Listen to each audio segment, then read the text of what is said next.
Lucky Sevens, Vegas, TCG. Like and subscribe, please. Hey guys, it's Jacob with another Lucky Sevens Vegas TCG Classic here. This is a little bit of an abrupt start. As you can see, the slideshow is already on the screen. It's not the very best slideshow, but I just wanted to get a video out. Maybe I'll do like a little funny intro. I don't know how to do that. People don't really do intros anymore. They like do a little segment about an intro, but it's not like maybe I put like a little like just my logo and some clip art or something. I don't know what I'm gonna do. This is an abrasive start. But anyway, today I wanted to talk about how to spot and avoid fake, resealed, and any other sort of tampered with Pokemon product. And what we're going to talk about today is specifically resealed packs, fake booster boxes, and at the end I'm going to talk about what might if you look at it in a store, you might be a little sussed out, you might think this is a little weird, but overall it's usually a safe bet to look at. And I wanted to talk about this because when I first started getting into the Pokemon collecting hobby, this was one of the main things I was worried about. I didn't want to get duped. I had no clue where to buy from. I definitely didn't want to buy online because it was scary. I don't know like what hobby stores might be selling fake or resealed packs. I don't know anything about that. That's one of the most daunting things getting into this hobby is obviously you don't want to get scammed, but you don't know what to look out for. So I just wanted to give a little bit of an introduction. There's gonna be way better videos out there about this, but just share some of the info I learned. And starting here, we got the 3 C's, okay? I coined this term literally as I was making it. I just thought of 3 words that start with C. When I was making the slideshow, I was gonna like click on it and they were gonna come out and the C would be like capitalized in a different font. But I'm not doing all that. I just want to get a video out, share some knowledge, and yeah, I should probably get to it.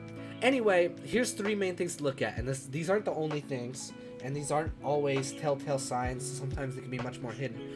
But look at the crimps on the top. You see in these two, these 2 examples, I'm going to use my mouse for this. This is a scan of a real pack. They're always kind of, the crimps are flat at the end. I guess not crimps, because the crimps kind of do look the same. But the edge of the pack is always flat on the bottom and the top. At this fake one here, and hopefully I do give some credit to some of these pictures. Like this is obviously just like a basic Amazon one. I don't really link that. But this one is a guy. So I should probably like link it in the description. I think I will if I still have the tab open. But anyway, here's some things to look out for. Crimps, colors, condition. Condition is kind of just a blanket term I put in there. Just like, look out for... If it's obviously a badly damaged thing, maybe it might not be the best selection to pick out a badly damaged pack. Obviously a little, like if it's like loose, if the pack's inside jiggle a little too much, they should give some leeway, but it should be firmly sealed, tight, that kind of firm feeling if you ever held a pack before. But assuming you're watching this video, maybe you haven't, you're just getting the hobby, so I shouldn't use that as an example. Anyway, I'm working backwards here, but colors, you can tell here's the scan, and obviously the colors are going to change. I'm going to talk about that at the end when I'm talking about stuff that's safe that you might be sussed out about. But just look at the difference between these two. Obviously the lighting plays a factor, but there'll be blatant visual differences. For example, let's look at the top here. There's going to be a white marking. You can see the white marking a little bit, but right here. But why is everything else like darker? Like the background just way darker. Not exactly faded out, but it's way darker. Along with some of these stars here too, they look a little just off. Here in the the scanned product, they're like a little more vibrant and they stick out. Here it kind of looks like someone sneezed on the pack. And mainly this has to do with the fact that when someone is counterfeiting these, they're just taking a picture like this and they're printing it out, which is obviously not how the Pokemon Company does it. Or at least the Pokemon Company might have some better equipment. So just look out for that. Faded colors. Now colors are important because you can't always decide that. I'm going to talk about that later. But look for the colors. Make sure they match up. Also another blatant thing is just to look at the actual like art in the card. Look here. You see his little shield mouth thingy. I don't know what Pokemon this is. I'm not going to lie. But look at it right here. Here, it's behind the trading card game because they put it over the actual art that they copied it from. Here, it's in front of it. Just look out for that. And I'd say when you're buying these sort of products, resealed, fake, anything, get yourself a scanned picture. If you can, get multiple angles of it. Or even if you already have the product, look at that. And compare it to whatever you're buying. Like, looking at this, you can obviously tell it's fake. The only thing that maybe I would be able to spot right off the bat that I would know this is fake is the crimping at the top here, the way it's cut off. But everything else, you might have to look a little bit harder. You know, this could be a genuine product if you didn't have it side by side. So the best thing to do is always to just get a scan of what you're actually supposed to be looking for and compare it to whatever you're looking at. That's about it, right? Now, continuing forward, we have fake booster boxes. Now, this is actually a bad example because the difference here is so big. I've never seen something so egregious in terms of fake Pokemon cards. And I think this is also a bad example because nowadays they're getting a lot more sophisticated, I've seen. Obviously, you can tell here's the real one is on the right. Never buy anything that's not in shrink wrap unless you're some professional, you know what you're doing, and you're like, you like know the seller personally or something.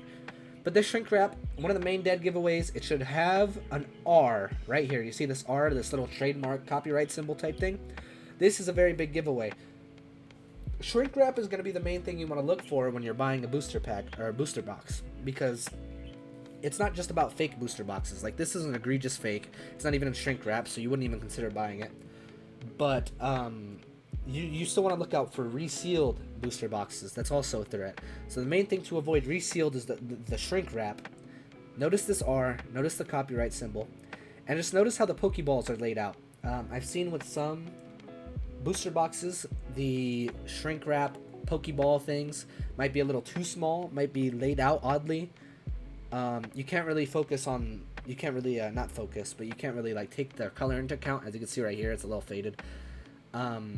But yeah, and there should be very minimal, like, you see right here, it's still a little like, not these little crimp type looking things. Well, maybe that is what it is. The shrink wrap will have some abnormalities, but it won't be crazy like all over the box. It's just around the corners and maybe on the side here. Another thing to look out for fakes. This is a bad example, but notice like every booster box has this special cardboard that cuts out to fit the picture.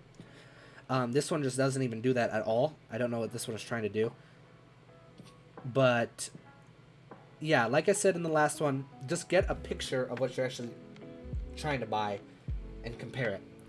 A lot of times with the fake booster boxes, some of the different sets, not just Fusion Strike, will have like complex cardboard cut out around to like display the Pokemon. I know Temporal Forces is one of them. But yeah, make sure that's all there correctly. Another thing which I don't show here is the perforations on the top of the box, so you can display them. The booster boxes, they won't be as evident, or there will be less perforations, I guess you could say. And another thing on the bottom of the booster box, there's a very uniform way that they're packaged. And I wish I should have got a picture, but it's a little too late. But I'm going to try and show it with my mouse here. You'll see the box, like let's say you're looking at the bottom of the box right here, right? The folding kind of goes like, boom, diagonal, straight, then diagonal again. And obviously there's like another two folds right here. But the main folds are boom, boom, boom. Or if you want to do it backwards, boom, boom, boom. It's not like a traditional box. It's a little more abstract, I guess. That's a dead giveaway as well, because all these boxes are made the same. At least the folding and whatnot. So yeah, this was kind of a bad example, but I probably should just talk about it. Like I said though, fake booster boxes are getting a lot more complex. I've seen them now with this R trademark symbol. So just make sure you know what you're buying. Another thing I forgot to mention is that when they're printing these out, the fake ones, a lot of times the printer will have a hard time spotting like the finer details. So on a better executed Fusion Strike box, some of these white dots would probably not show up as well on the front of the booster box here. And another thing with the colors too, you can see that, but that's not really what I'm talking about. Anyway, yeah, that's about it for the booster boxes. So now, one of the bigger threats and the more common threats, we got resealed packs. I kind of got lazy. I just put one pack. Hopefully I give credit to this guy too. It's guy on Reddit. But the main thing when I look at a pack, basically this, I don't need to look for any residue, any heat distortion, just the flaps being attached to the ends. You see right here, he's trying to show how they're not attached. You see, if you look at my mouse, right here, it shouldn't give any, or it should be blatantly attached. Like, lift it up from the middle, and those bottom and top parts will still stick. You've seen this probably before a million times. But if they don't, that's a pretty dead giveaway that this is a resealed pack. Now, I'm pretty sure this is a vintage pack, so obviously it's not going to last as well. I think the conclusion in this Reddit post was that this wasn't resealed. You should just maybe open them. I don't know. I skimmed it, okay? I just wanted the picture. I apologize. I'm a horrible plagiarism. But in more modern packs, obviously these types of defects aren't going to be here.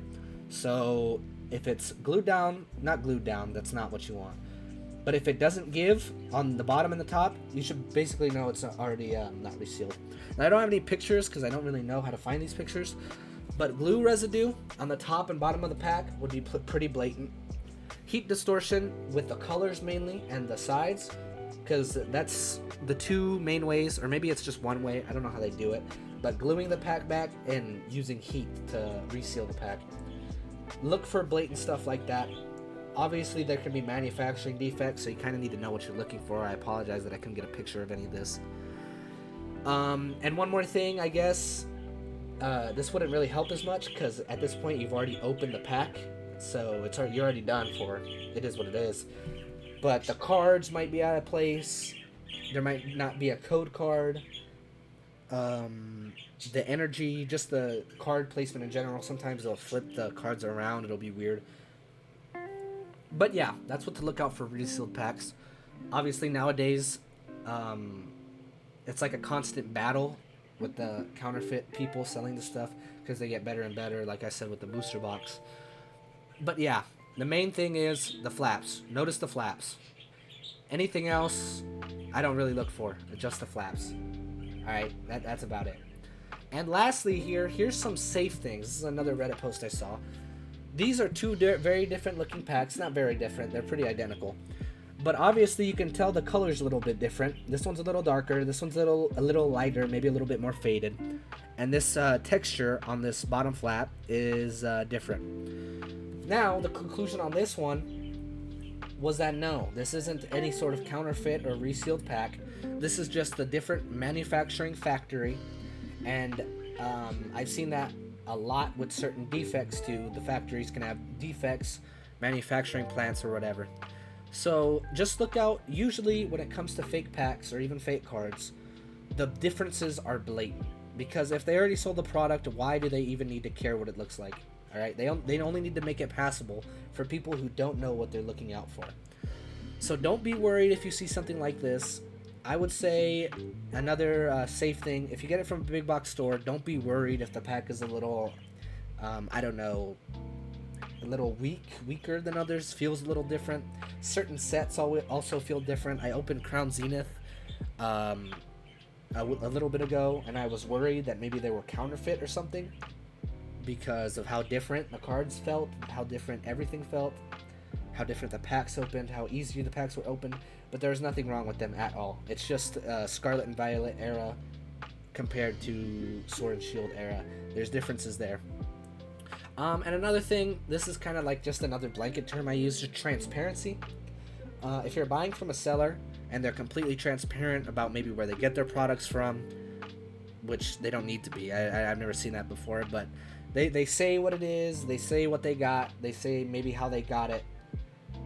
They have a social media presence, I guess. I don't know. If they're transparent, then they're probably not doing anything wrong. Or if maybe I don't know. I was gonna bring up a stupid example, but this is where I got one of my pictures from. Yeah, I'm gonna link it in the bottom because I don't want to use this guy's example and not link him. He's selling blatantly like fake resealed packs. I think it was at Silver Tempest, and he lets it be known they're fake, they're resealed. He bought them and he got gypped, and now he's selling them. He lets it be known. Obviously, transparency like that is like, yeah, you probably don't want it because it's fake, but he lets it be known. I don't know, maybe that was a stupid one to put on there. But yeah, if it's from a big box store, it's probably safe, 100% safe, unless you visually see that it's been tampered with by someone in the store. Like, you'd have to see the shrink wrap all broken, like someone just stole it, basically, right? If the seller is known, if the seller is being honest about everything that they're talking about, whatever they're selling, then it's probably not fake, or if it is fake, they're going to tell you. And manufacturing errors or differences shouldn't, well, maybe you can't get sussed out about them, but it happens. There's a lot of different factories that make these. I haven't done any research on that, but I'm just using common sense here. Yeah, and that's about it. So just to recap, look at the crimps at the top, look at the colors, and compare it to an actual real product, like I did here, basically. Right here, the boxes are getting better, but look at the finer details. Like I said, compare it to a real product, the one that you might own, or just a scanning of the actual box. Look at the finer details. Look at how the perforations at the top are made. Look at how the box is folded, and look at how the art on the front looks compared to a real product, and how it's cut out. You see how, like, the Mew, the foot is cut out. I don't know if I articulated that well enough when I talked about it. And shrink wrap. Obviously, don't buy anything that's not a shrink wrap, but there should be a trademark guaranteed. If there's not, then you know it's fake. Resealed. Flap should be attached. That's really all I want to say about this one. Just the flaps on the top and the bottom. They should be connected to the whole thing, and they shouldn't give when you lift up the flap like he's doing there. And that's about it. So thank you for watching. I hope that this video might have helped you in any way. I hope I didn't ramble on for too long. Like I said, there's way, way, way better people who have way better pictures who have made videos like this. I can't think of any examples off the top of my head. I think there was, I don't want to say German, maybe he's Dutch or something. I completely forgot his name, but he's a very good YouTuber. He's been collecting since it very first came out. He collects a lot of different stuff. And I watched his video, and it cleared up a lot for me. Maybe I'll try and find it. If you're watching this video and you found my channel somehow, then you've probably definitely seen his stuff. But yeah, thank you for watching. I greatly appreciate it. Please check out my online store. Like and subscribe if you will. Thank you for getting this far. And I will see you guys in another video, I hope. Thanks for watching. I already said that. But if I got anything wrong, please comment and let me know, because I don't want to give out any bad information. Okay, thank you. Bye-bye.